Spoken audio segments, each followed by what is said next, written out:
Se aproxime. Diminua o ritmo. Hoje não vamos apenas falar de Alexandre o Grande.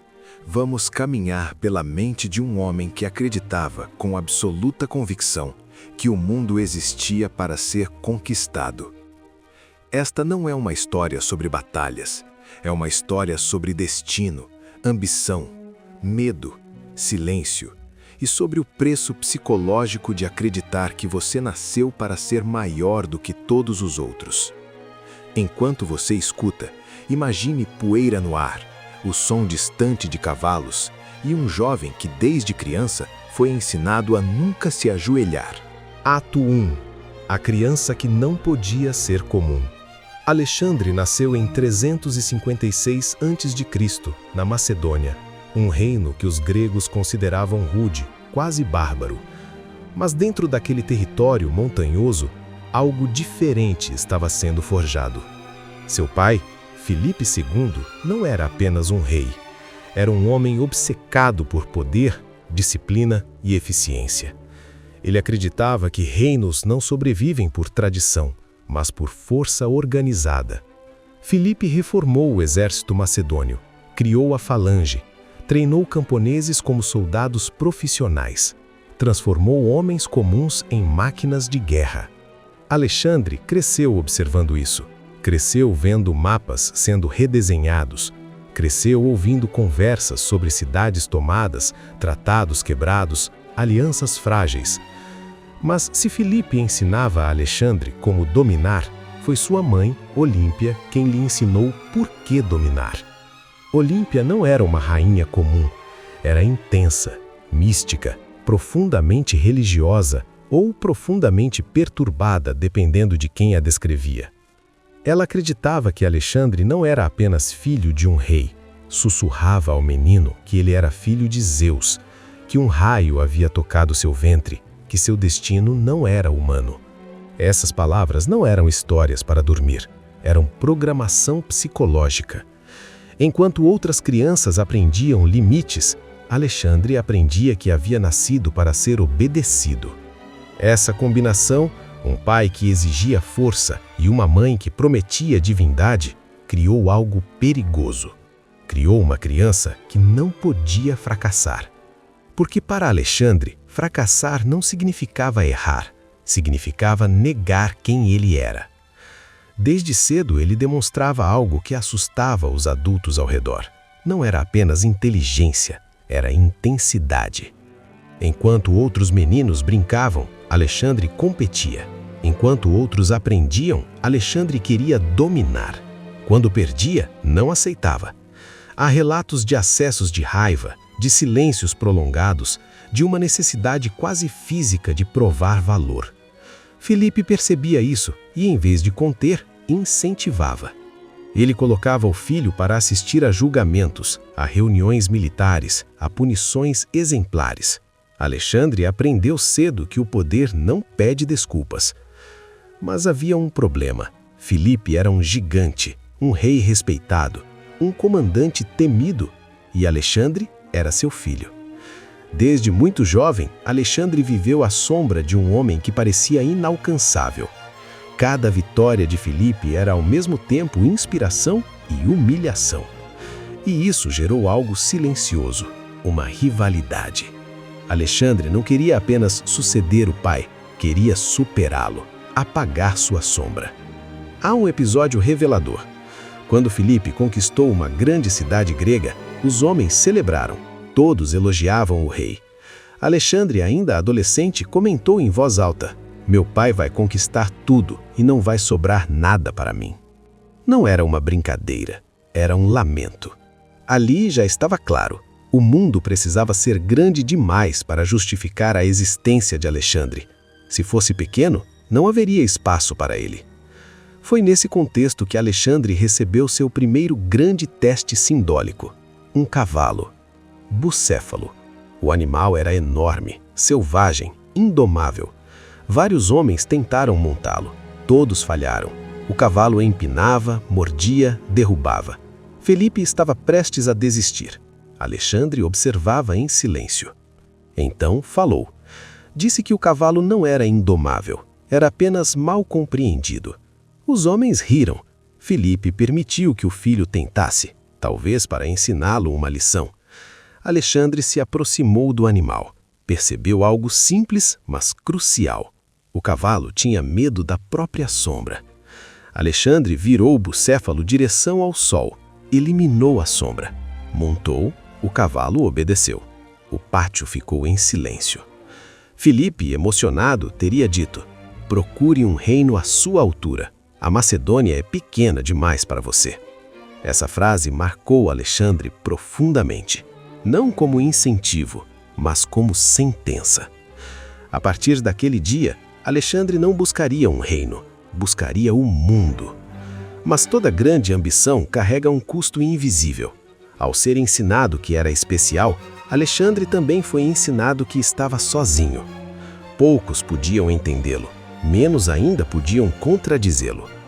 E assim, ainda criança, Alexandre começou a trilhar um caminho sem retorno. Porque quem acredita ter sido escolhido não aceita limites. E quem não aceita limites, mais cedo ou mais tarde, entra em conflito com o próprio mundo. No próximo ato, veremos como esse jovem, moldado por deuses e generais, teve sua mente lapidada por um dos maiores pensadores da história.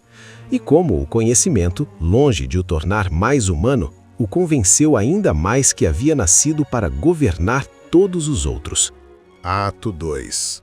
A mente lapidada para governar. Quando Alexandre completou 13 anos, Filipe tomou uma decisão estratégica. Não escolheu um general. Não escolheu um político. Escolheu um arquiteto de mentes. Aristóteles. Naquele momento, Aristóteles já era reconhecido como um dos maiores pensadores do mundo grego. Aluno de Platão, observador incansável da natureza humana, um homem que acreditava que tudo possuía uma ordem, inclusive o poder. Filipe não queria apenas que o filho aprendesse a ler e escrever. Queria que aprendesse a justificar o domínio. Aristóteles chegou à Macedônia e encontrou um jovem diferente. Alexandre não fazia perguntas comuns. Não queria apenas saber o que as coisas eram. Queria saber por que deveriam existir daquela forma. As aulas aconteciam longe da corte, em jardins, entre árvores, longe das intrigas palacianas. Ali, Aristóteles ensinou lógica, ética, política, ciência. Mas o que Alexandre absorveu não foram os detalhes, foi a estrutura. O mundo, dizia Aristóteles, não era igualitário. A natureza operava por hierarquias. Alguns nasciam para liderar, outros para seguir. Alexandre ouviu isso como confirmação, não como teoria. Aristóteles falava sobre as polis gregas, sobre democracia, sobre cidadania. Mas também falava sobre bárbaros, povos que, segundo ele, não possuíam a mesma capacidade racional dos gregos, povos que precisavam ser governados. Essas ideias, ditas com a calma de um filósofo, plantaram raízes profundas. Alexandre aprendeu que conquistar não era apenas um ato de força, era um dever civilizatório. Aprendeu que impor ordem podia ser visto como benevolência, que a dominação podia ser moral. Entre pergaminhos e debates, Alexandre também se apaixonou por histórias, especialmente uma, a Ilíada. Homero tornou-se mais do que um poeta, tornou-se um manual. Alexandre se via em Aquiles, o herói jovem, belo, invencível, destinado a uma vida curta e gloriosa. Uma existência intensa, que valia mais do que uma longa vida sem nome. Aristóteles tentou alertá-lo. Disse que Aquiles também pagou um preço alto, que a glória vinha acompanhada de sofrimento. Alexandre ouviu, mas escolheu apenas a parte que lhe interessava: glória. Ele passou a carregar uma cópia da Ilíada consigo, anotada, comentada, como se fosse um espelho do próprio futuro. Enquanto isso, Filipe observava de longe, orgulhoso e cauteloso, porque Alexandre estava se tornando algo difícil de controlar. não apenas inteligente, convicto. Convicto de que o mundo tinha uma ordem natural e que ele estava no topo. Mas havia tensão, sempre houve. Alexandre começou a questionar decisões do pai. Criticava alianças, desprezava compromissos políticos que não envolviam força direta. Filipe, experiente, entendia a paciência do poder. Alexandre queria resultados imediatos. Essa diferença gerou atritos. Em um banquete, após vinho demais e palavras de menos, pai e filho discutiram publicamente. Acusou Filipe de hipocrisia, de trair a própria cultura grega ao se aliar a povos que desprezava. Filipe tentou atacar o filho. Tropeçou, caiu. Alexandre olhou para o pai no chão e disse: "Veja o homem que pretende atravessar a Ásia, mas não consegue atravessar uma sala." O silêncio foi absoluto. A partir daquele momento, ficou claro que Alexandre não se via como herdeiro. Via-se como sucessor inevitável. Aristóteles percebeu o perigo. Tentou ensinar moderação, autocontrole, limites. Mas como ensinar limites a alguém que cresceu ouvindo que era filho de um deus? Alexandre aprendeu tudo o que Aristóteles podia oferecer. E depois foi além. Pegou o conhecimento e o transformou em justificativa para a ambição. Não queria apenas governar, queria reorganizar o mundo. E quando o conhecimento encontra ambição sem freios, ele deixa de iluminar e passa a queimar. No próximo ato, veremos o momento em que Alexandre, ainda jovem, prova ao mundo e a si mesmo que não nasceu apenas para pensar sobre poder, mas para exercê-lo sem hesitação. Esse momento começa com um cavalo, uma decisão e um presságio que ecoaria por toda a sua vida. Ato 3. O primeiro teste do destino. Antes de liderar exércitos, antes de decidir o destino de cidades inteiras, Alexandre precisou provar algo simples: que sabia agir quando os outros hesitavam. O episódio de Bucéfalo já havia mostrado sua intuição, mas agora o teste não seria simbólico, seria político e irreversível. Enquanto Filipe expandia a influência da Macedônia sobre a Grécia, Alexandre foi deixado para trás, oficialmente para aprender, na prática, para esperar. Esperar nunca foi uma virtude que Alexandre possuísse. Com apenas 16 anos, Filipe partiu para uma campanha militar e deixou Alexandre como regente do reino. Não era um gesto de confiança plena, era um experimento. Durante a ausência do pai, tribos trácias se rebelaram ao norte, um desafio direto à autoridade macedônia. Para muitos, a decisão óbvia seria negociar, esperar o retorno de Filipe, evitar riscos. Alexandre escolheu o oposto. Ele reuniu tropas, marchou rapidamente, atacou sem aviso. A cidade rebelde foi destruída, seus líderes executados. E no local, Alexandre fundou uma nova cidade. Deu a ela seu próprio nome: Alexandrópolis. Foi a primeira vez que Alexandre fez algo que se repetiria ao longo da vida: apagar o passado e colocar seu nome no lugar. A mensagem era clara. A ausência do rei não significava fraqueza, significava oportunidade para algo novo surgir. Quando Filipe retornou, não puniu o filho, não o elogiou abertamente, mas entendeu. Alexandre não precisava ser contido, precisava ser direcionado. Pouco tempo depois, veio a grande prova, a que definiria o destino da Grécia: a Batalha de Queroneia. Cidades grecas haviam se unido contra a Macedônia: Atenas, Tebas, homens que se consideravam os verdadeiros herdeiros da civilização helênica. Filipe comandava o exército, mas colocou Alexandre, com apenas 18 anos, à frente da cavalaria. Era uma posição perigosa e decisiva. A batalha começou de forma tensa. Linhas se chocaram, escudos quebraram, homens caíram. Em um momento crítico, A linha macedônia pareceu ceder. Os gregos avançaram, confiantes. Foi então que Alexandre viu a abertura. Não pediu permissão, não esperou ordens. Avançou com a cavalaria diretamente contra a elite tebana, o lendário Batalhão Sagrado. O choque foi brutal.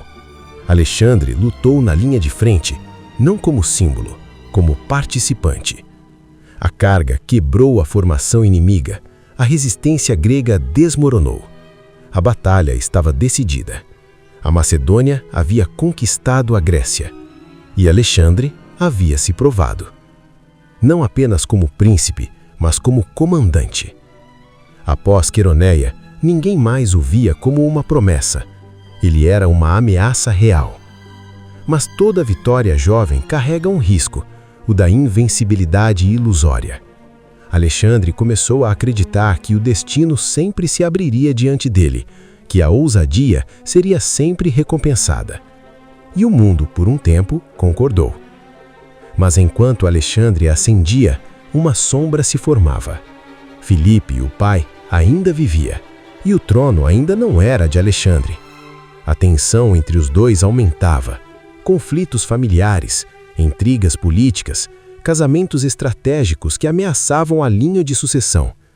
Alexandre via rivais em todos os lugares, reais ou imaginários. E então, em uma cerimônia pública, algo inesperado aconteceu. Algo que mudaria tudo.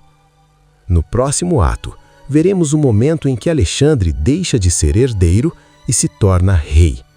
Não por preparação, mas por sangue. Ato 4. O sangue que abre o caminho. O poder raramente muda de mãos em silêncio. Mas naquela noite, ninguém esperava o que estava prestes a acontecer. Era o ano de 336 a.C. A cidade de Egas fervilhava em celebração. Filipe II estava no auge. A Macedônia dominava a Grécia. A guerra contra a Pérsia estava sendo planejada. O futuro parecia sólido, controlado, previsível. Havia um casamento real, uma cerimônia pública, música, vinho, aplausos. Filipe caminhava em meio à multidão, sem armadura, sem guarda próxima, confiante demais. De repente, um homem avançou. Uma lâmina brilhou por um instante. Depois, sangue. Filipe caiu morto no chão, assassinado por Pausânias, um de seus próprios guarda-costas. O caos foi imediato. Gritos, correria, confusão. O maior rei da Macedônia estava morto e Alexandre tinha apenas 20 anos. As perguntas surgiram instantaneamente. Quem ordenou o assassinato? Foi vingança pessoal? Conspiração política? Ou algo mais próximo? Nada jamais foi provado, mas o que ficou claro foi o seguinte: o trono estava vago, e Alexandre não hesitou. Enquanto o corpo do pai ainda esfriava, Alexandre agiu com uma frieza que chocou até seus aliados. Reuniu os generais, garantiu o apoio do exército, prometeu continuidade e punição. Qualquer um que pudesse ameaçar sua posição foi eliminado. Rivais políticos, possíveis herdeiros, até membros da própria família. Não houve julgamento, não houve piedade. Alexandre aprendera bem a lição do pai. O poder não tolera ambiguidades. Mas havia mais do que pragmatismo ali. Havia medo.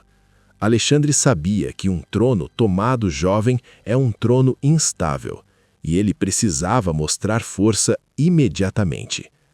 As cidades gregas perceberam a oportunidade.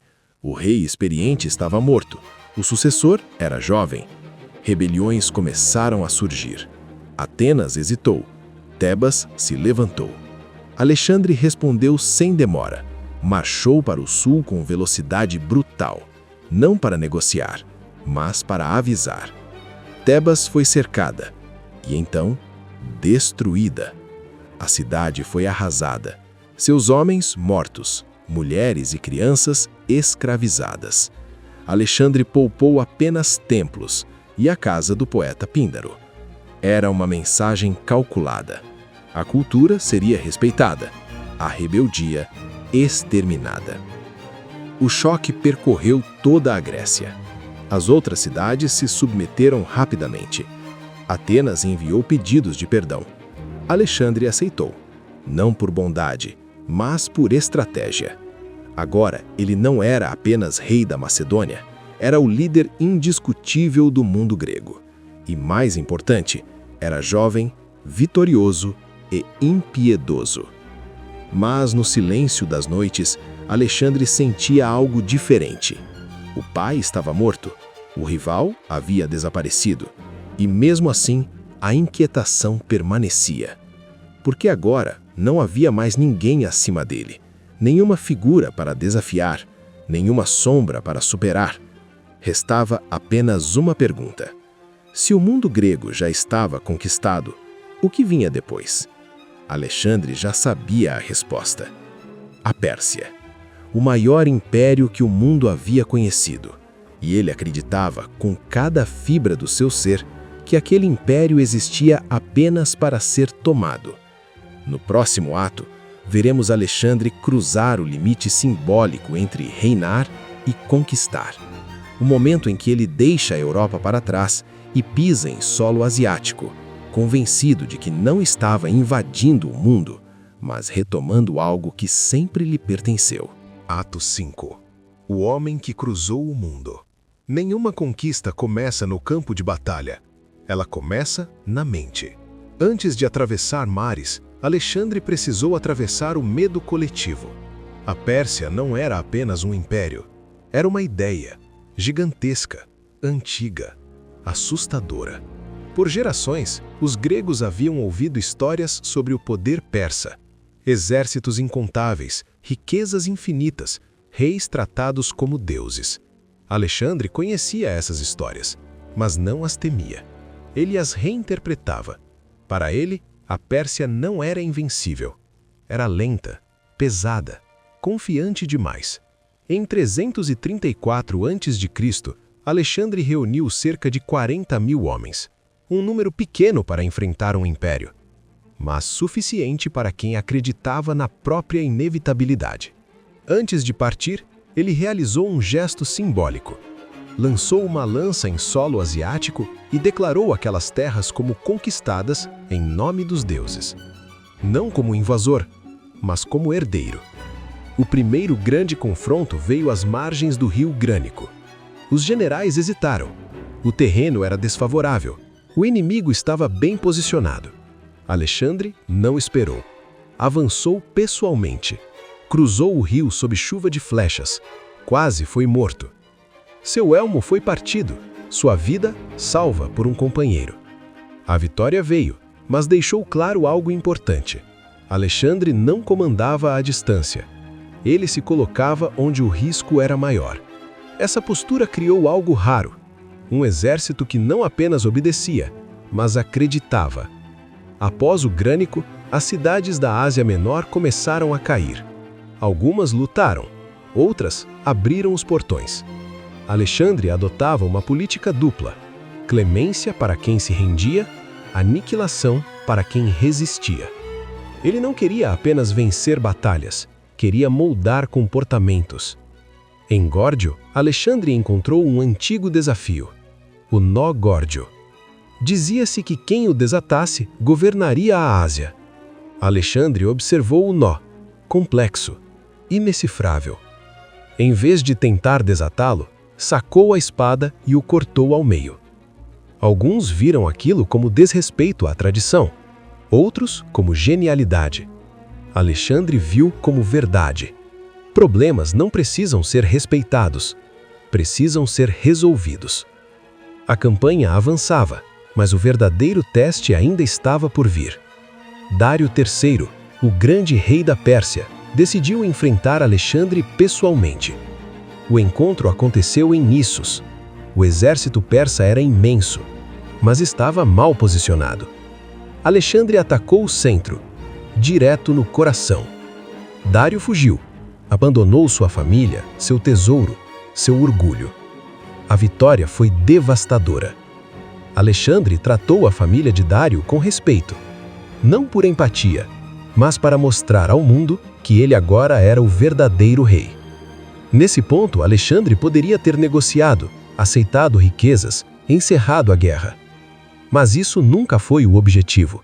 Ele não estava ali por acordos, estava ali por destino. E o destino ainda exigia mais sangue, mais cidades, mais limites quebrados. No próximo ato, veremos Alexandre confrontar não apenas inimigos externos, mas os próprios limites da humanidade. Cidades que resistiram até o fim, decisões que mancharam sua glória, e o início da transformação do conquistador em algo mais perigoso. Ato 6. A linha entre Deus e homem.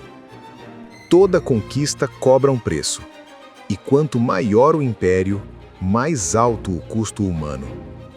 Após isso, Alexandre deixou de ser apenas um general vitorioso. Passou a ser um símbolo perigoso. Ele seguiu para o sul, em direção ao Mediterrâneo Oriental. Seu objetivo não era apenas território, era controle. Cidades portuárias sustentavam o poder persa. Sem elas, o império sangraria lentamente. Tiro foi a maior delas.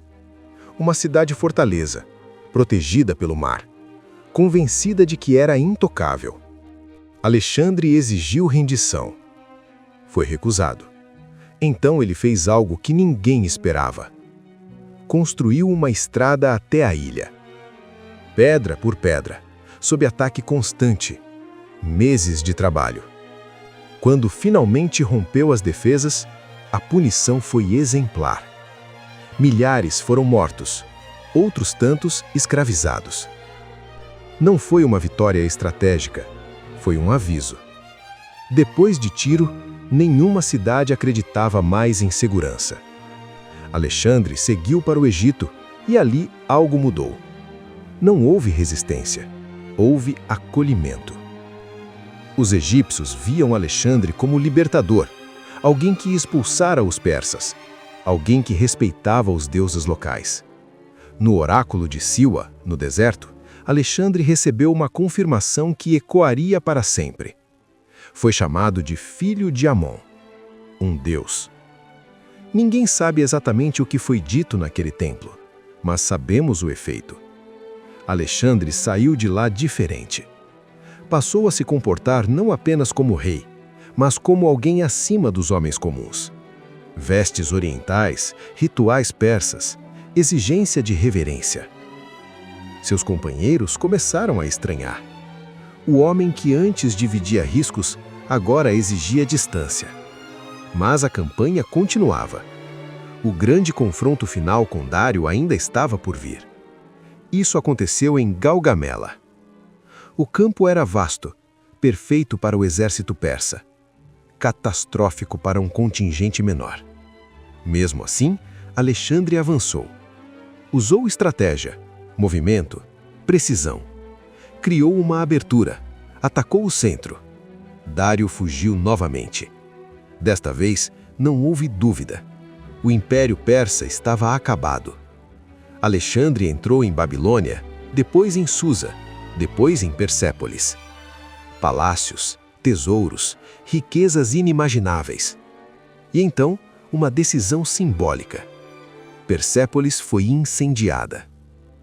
Alguns dizem que foi vingança pelos templos gregos destruídos décadas antes. Outros dizem que foi embriaguez, impulso. Talvez tenha sido algo mais profundo. Um ritual de encerramento.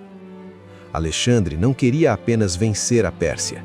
Queria apagar sua memória para que apenas a dele permanecesse. Mas naquele momento, algo começou a rachar. O inimigo externo havia desaparecido, e o vazio surgiu. Porque homens moldados pela guerra não sabem o que fazer quando não há mais um inimigo claro. No próximo ato, veremos Alexandre atravessar um limite ainda mais perigoso. Não geográfico, mas humano. O momento em que seus próprios homens passam a temer não o inimigo, mas o rei. Ato 7. Quando o exército começa a duvidar. Conquistar o mundo é uma coisa. Convencer os próprios homens a segui-lo até o fim é outra. Após a queda da Pérsia, Alexandre não parou. Ele poderia ter se declarado rei absoluto, retornado como lenda e governado o maior império já visto. Mas ele avançou. Para leste. Sempre para leste. A guerra deixou de ser vingança, deixou de ser libertação, tornou-se obsessão. Alexandre começou a adotar costumes persas, vestes, protocolos, rituais de submissão. Exigia a prosquinesis, a reverência física ao rei. Para os macedônios isso era inaceitável. Eles não se curvavam diante de homens, apenas de deuses. E Alexandre não dizia claramente que não era um. O distanciamento cresceu. O rei que marchava à frente agora julgava do alto.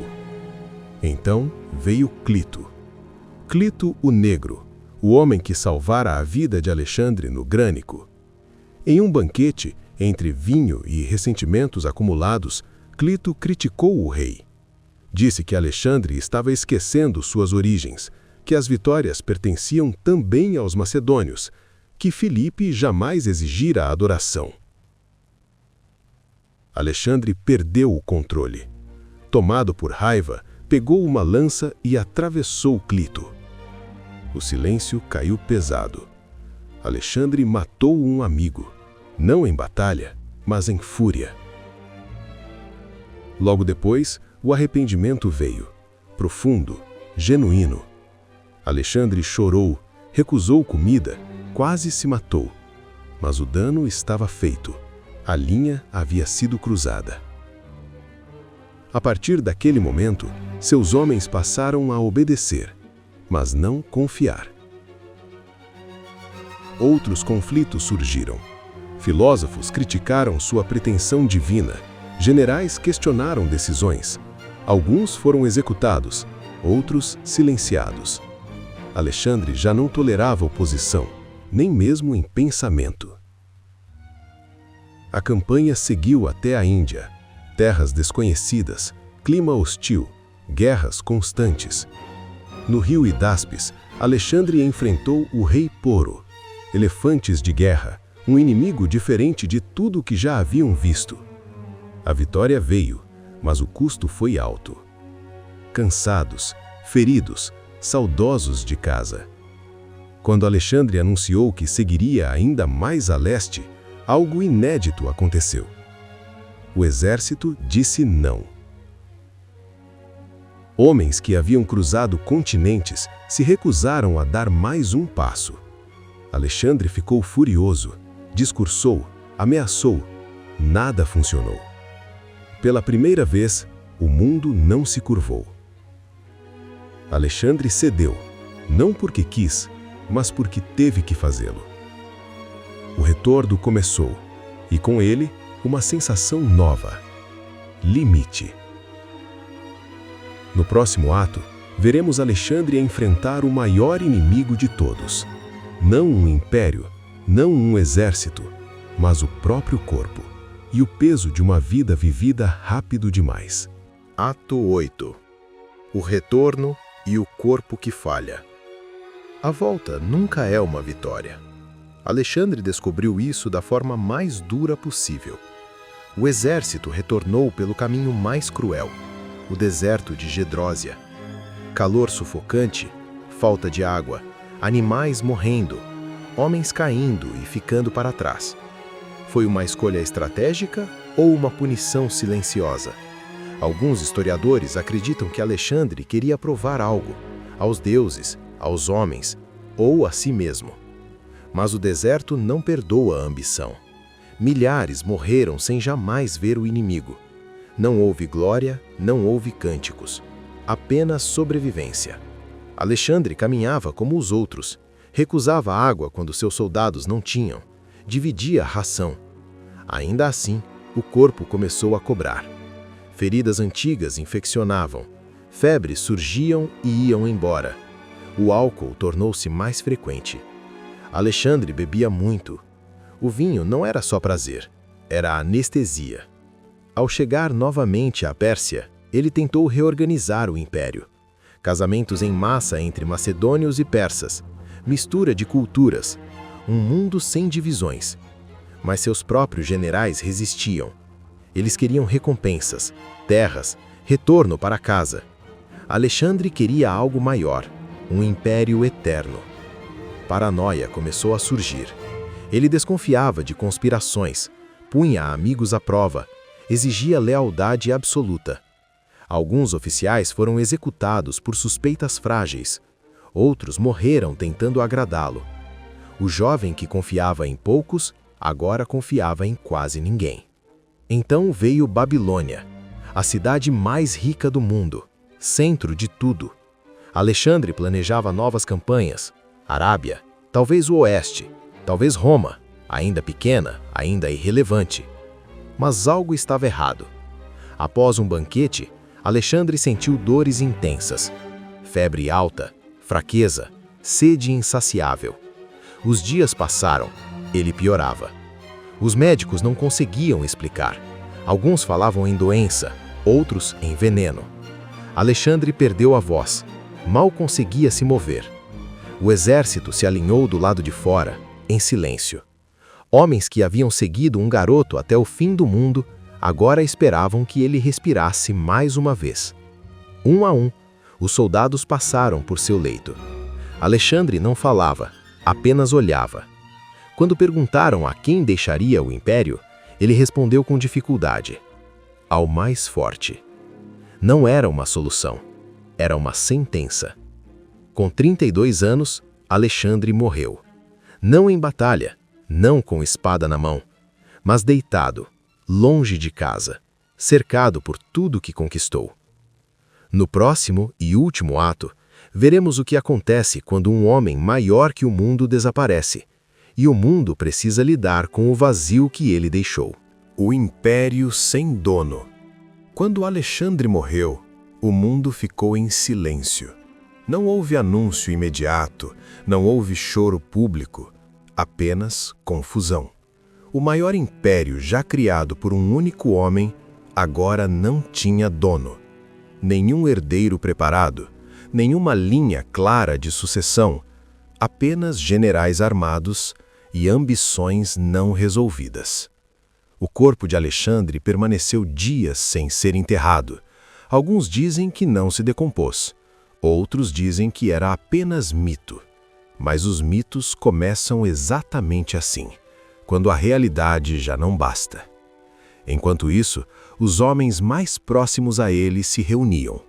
Pérdicas, Ptolomeu, Seleuco, Antígono, Lisímaco. Companheiros de guerra, amigos de campanha, agora rivais. Tentaram manter a aparência de unidade, declararam reis simbólicos, prometeram governar em nome de Alexandre.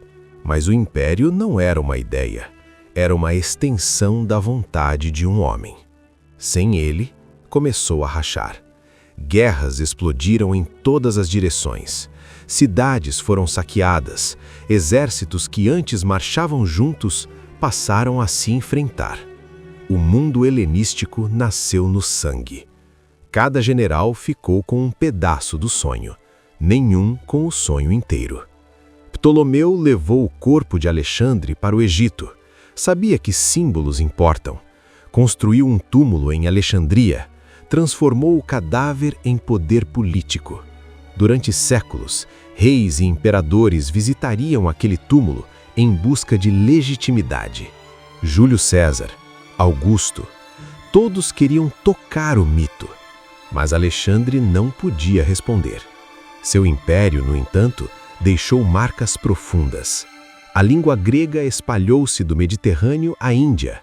Ideias, ciência, filosofia e arte cruzaram fronteiras. O mundo tornou-se mais conectado e mais complexo. Alexandre não criou paz, criou mistura. Não criou estabilidade, criou transformação. E talvez fosse isso que ele realmente queria. Um mundo que nunca mais voltasse a ser simples. Com o tempo, as histórias cresceram. Disseram que ele era filho de Zeus, que nunca perdeu uma batalha, que planejava conquistar o oceano. A verdade se dissolveu no mito, mas um fato permanece. Alexandre viveu rápido, conquistou tudo cedo e morreu jovem demais para entender o preço. Ele buscava ser eterno e conseguiu, não no corpo, mas na memória. Hoje, mais de 2000 anos depois, ainda falamos seu nome, não porque ele foi perfeito, mas porque foi excessivo. Ambição sem limite, coragem sem freio, visão maior que a própria vida. E talvez a lição final não seja sobre conquista, mas sobre limite. O mundo sempre cobra, mais cedo ou mais tarde. Alexandre conquistou tudo, menos o tempo. E assim, a história termina. Não com uma vitória, não com uma derrota, mas com uma pergunta silenciosa, ecoando através dos séculos. Até onde você iria, se não tivesse medo de ir longe demais?